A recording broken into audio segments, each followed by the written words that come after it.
And for the past couple of days, I've been looking into suggestions that Meghan Markle may have had a falling out with the Colombian Vice President, Francia Márquez, who invited her on this tour. And there is a bizarre video that the MSM has not reported on at all that seems to back this up in some way. Just before we have a look at it, Angela, let's set this up. What have you heard? What do you make of what is potentially going on between Meghan and the VP? Well, I mean, the thing is, if you are a journalist and you watch, you can see lots of things as well. It doesn't always need speaking. I thought the whole thing has been a nonsense, really. The vice president fell for Meghan on a Netflix 6-hour moan between him and between Harry and Meghan, and she thought that we were both following the same road in life. Well, absolutely not. You can see that by looking at them. But it began very well. Meghan gave her a huge hug, which I thought was rather inappropriate to do it to someone you'd never met before, and you're sort of semi-royal. But also that it was very wrong for Meghan to wear clothes that were completely unsuitable. And the second day she wore a skirt that was slit right up to the top of her leg. And initially she put it the cloth over her leg, and then she pushed it away so you could really see right up almost to her thigh. And there was the vice president looking down at it and looking at her with horror on her face. And I think that's where it began, that she thought, well, perhaps I've made a mistake and we're not anywhere near on the same road. And then a bit later, which I'm sure you've got some sort of pictures of, her husband, the vice president's husband, went very close to Meghan, and she moved a little bit more and more, closer and closer, till they were just about touching. And then she gave him a kiss and a huge hug, but the vice president rushed over, pushed him out of the way so she could stand between Meghan and her husband. And Harry actually helped and took Meghan's hand and slightly pulled that. So we've got a difference. It's usually Meghan pulling his hand, but this time Harry pulled it. And if you look at it very closely, it was absolutely incredibly inappropriate to do that. And I think that many of the papers haven't done that because it is pretty vulgar, and they want to keep away from that. They're very, very cautious about Meghan at the moment, and they don't want to get in any more trouble. But, you know, you and I, we can go and say what we like, really. Well, yes, we're independent. That's one thing. And also we have to report the truth, don't we? So you have set that up absolutely perfectly, Angela. What I want to do now is show this footage. We will commentate over it and people can make their own decisions. So what you will see here, if we just run this now, and what you will see here is Meghan approaching the vice president's husband. She goes in for the kiss, and then you see the vice president seems to almost lunge at her, and Harry steps in immediately, grabs Meghan's hand. But certainly there's been something going on. So there you can see Meghan walks in, gives the hug, boom, boom. And we've paused in that moment where Harry actually puts his hand in, Angela, seemingly to get involved. Now, of course, we don't know what was said. We don't know what else has gone on between these two, because, of course, there was lots of dancing and that sort of thing. And we should absolutely stress that we are not suggesting that there was anything inappropriate. However, don't you find it bizarre that citizen journalists have found this incredible piece of footage, yet no one in the mainstream media has even asked the question? Yeah. And as you say, it wasn't the only moment where there seemed to be real tension between Márquez and Meghan, even though Márquez is apparently such a big fan of Meghan. Yeah, well, she was before she met her. We don't know if she is now afterwards. But there's another picture, and this could be very nice, as you said, very friendly, very nice. But the husband is kissing her, Meghan, on the cheek, near the ear. I don't know if he whispered anything or not. And Meghan looked as happy as can be. This could have been really friendly, but it does look a little bit uncomfortable to me. And it's just not what royal figures are meant to do, is it, Angela? There's always meant to be a degree of decorum, is there not? Yes, but this trip was not royal, was it? It's phony royal. And maybe that's proven the point. Everything about it is phony, and absolutely appalling, really, that they should do that, because people are now saying, Colombians are now saying, what's been the point of it all? And it cost them £1.5 million. Yeah, £1.5 million.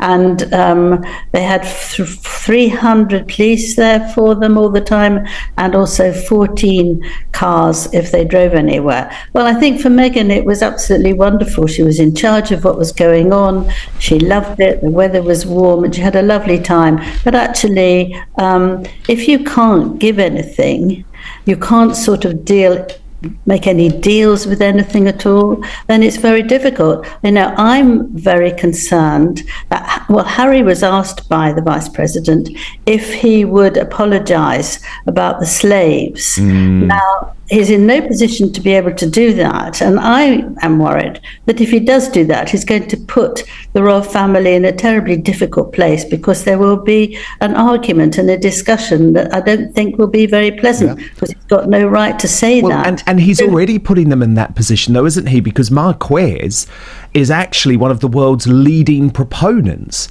of reparations. So actually, even just by the fact that he is associating with her so closely, is putting Charles and William. The drama has taken a surprising turn as Meghan Markle finds herself at the center of a diplomatic storm, confronted by Colombian Vice President Francia Márquez over what's being called an inappropriate hug. Meghan greeted the vice president's husband with a warm embrace, only for reports to surface that Márquez was far from pleased. The event, aimed at promoting women's empowerment, seemed a perfect stage for Meghan to shine. But the moment she wrapped her arms around the vice president's husband, a ripple of unease spread through the room. Reports now claim that Márquez, a fierce advocate for social justice, took Meghan aside shortly after, her tone sharp as she addressed what she saw as an inappropriate gesture. A hug gone wrong, one observer quipped dryly, or a hug that went where it shouldn't. The hug itself was captured on video, a brief but bold move that Meghan likely intended as a friendly gesture, consistent with her Hollywood-honed warmth. But in a culture where personal boundaries can carry diplomatic weight, the act raised eyebrows. Yes, it's very thoughtless. And I don't know how he answered, because, as you said, mostly it was turned off. You couldn't actually hear much that he would be saying. But I think it's all very, very left-wing, and they need to be very, very careful, because you can't take that responsibility. But I think Meghan has enjoyed it thoroughly, because she's worn, 90,000 pounds worth of clothes, and she's been doing what she liked. She could speak a little bit of Spanish. And I think it's been both awful and quite nice for Harry. I think it's been awful because we've seen when Meghan was holding one hand and gripping him like she does, and he was trying to speak to somebody, but she didn't want it, so she hung on, so he was pulled away. And the other thing that's really upset me was that during the Netflix program, Meghan absolutely put up the anger for many people when she mimicked the curtsy of the Queen. And she then put on a very silly voice, said, "Hello, Her Majesty," as if it was really rude. Even Harry had a sour expression on his face. But during this, Meghan was teaching, she complained about, why should you curtsy? What's so important that you have to curtsy? She made a big fuss about that. But then there were two little girls that she was teaching how to curtsy to her. I assumed because she said that she was a princess. Otherwise, why would she get them to do it? And I thought that all this is really breaking their chances, actually, because you just cannot behave like. Yeah, and there I think we've got the footage there. And the thing is, Angela, there's no way that this little Colombian girl knew how to curtsy. So this was a setup, wasn't it? Someone told her to do it. Yes. And we're not stupid. This was all footage that was put out by Archewell and the Colombian government.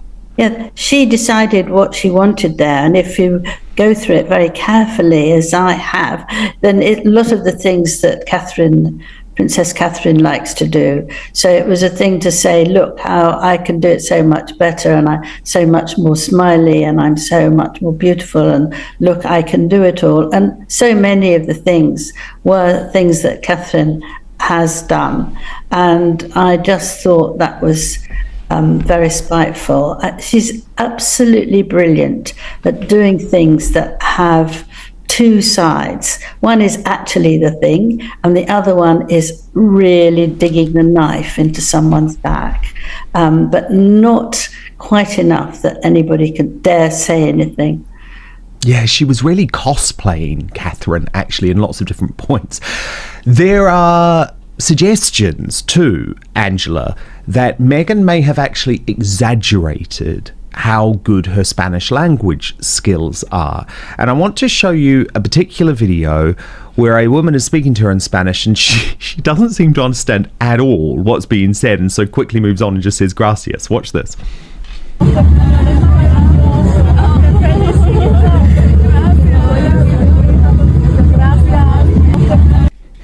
Do you think she actually really can understand Spanish? I don't know, probably a bit. But what was upset me again, if you're talking about Spanish, is that Harry had to start something in Spanish, and he just said, hello, thank you, what's your name, how old are you? That was what he'd learned to say. And he then stopped because he obviously forgot what he was supposed to say next. And he said in English to Meghan, will you please help me? I don't know what to say next. He said, that was so humiliating for him, so humiliating. And she laughed and she said, you say first. So he said it, and then she said in Spanish, and it went like that, taking turns. But I thought, poor man, it's awful. You feel nervous about a new language. And she shouldn't have made something of it. And this was, again, how she sort of mocks him and undermines him. And then when he has this incredibly humiliated facial expression, it does break your heart, actually. However much I get cross with him for behaving badly, I just think he's in such... There we are. This was just the most telling photo of the whole tour, wasn't it? That's how Harry really feels. And there are a couple of lip readers who came in, Angela, and said that actually there were moments where Meghan would actually demand Harry hand, and he'd have to put his hand out. So she's very bossy to him in terms of actions and how things are portrayed on camera. But he can't hide it, can he? He can't hide his misery. No, that's the thing about him. There's one of the nice things you could always tell when he was in a good mood, or he wanted to look after someone, when he was with former people from the army. He was very kind, and you can see that on his face. But now it's largely desperately unhappy, and he doesn't know what to do about it, and it is very, very hard for him. But I don't think you can be in a place where they start discussing slavery and money, and till the really affects his father and the royal family. And but he doesn't give a damn about that, does he? I do think now that they've got to make some sort of change, because if they've been to Africa, and that was very embarrassing. I think they learned from Africa, so they stopped saying anything, so nobody could criticize them for what they've said. They come and do this, and now I think they've got another one coming up in a few weeks' time. And there's Canada for the Invictus Games a little later on, and you can't have them pretending all this and taking it away from a family that actually at the moment is finding life very difficult. Instead of helping, they're making it worse. Yeah, indeed.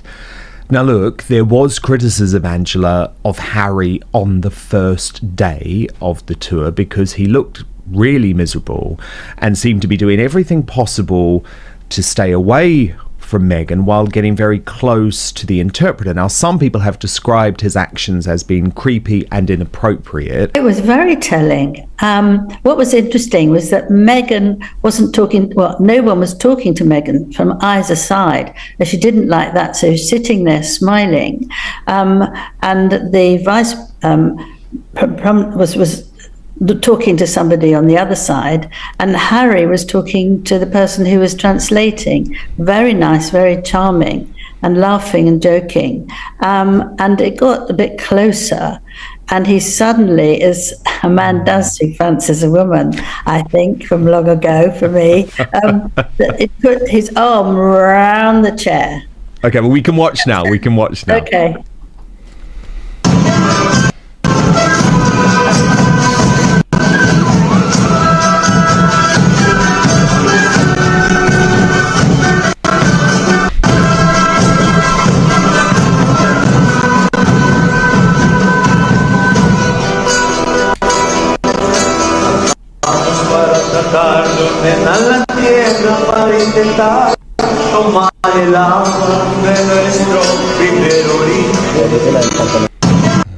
Very bizarre body language, Angela. Well, you don't do that, really. It's not appropriate. Sources close to the event suggest Márquez viewed it as a breach of protocol, especially given her husband's role and her own public persona. She wasn't amused, an insider whispered, noting the vice president's stern expression as she pulled Meghan aside.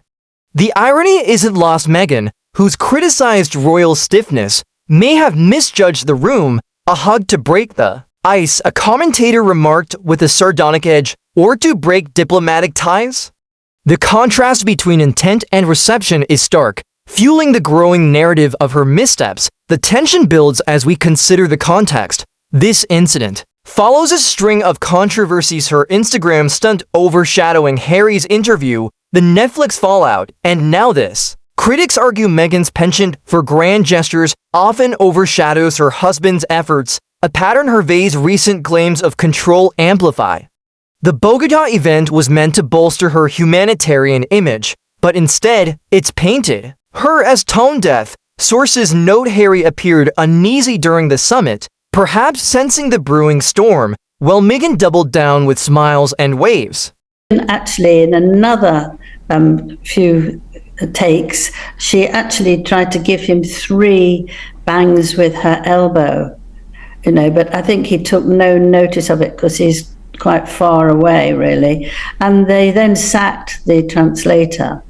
She wasn't seen anymore. Meghan was like, get this woman as far away from my husband as humanly possible. And what was interesting is you did see a total transformation in terms of what they were like with each other in public after that first day. It was as if they'd been told, look, the cracks are showing here. So there was a very over-the-top public display of affection that came when they were in Cali, which is the home of salsa dancing. Watch this.